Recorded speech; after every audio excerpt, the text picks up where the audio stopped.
Creating a Steam account is a simple process, and here is a step-by-step guide to help you get started. First of all you have to do is open any web browser on a desktop and search for the Steam official website. Now, once you're inside the Steam official website, simply tap on the login option available at the top right corner of your screen and navigate to the login section. Now, once you are here in the login section, all you have to do is scroll down to find create a new account option available there. As you can see, there is only sign in at the middle of the screen. So make sure you scroll down and look for the create an account option.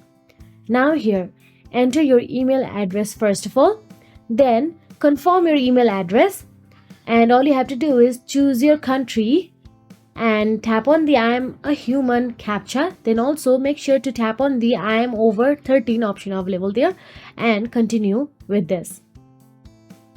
Once you have done this, a verification email will be sent to the email you have just provided. Go to the Gmail and check for Steam. There you will have to create a new password for your new Steam account and you will be directed to your Steam profile. So that is it. If you found this video helpful, please like, share and subscribe, and thank you so much for watching.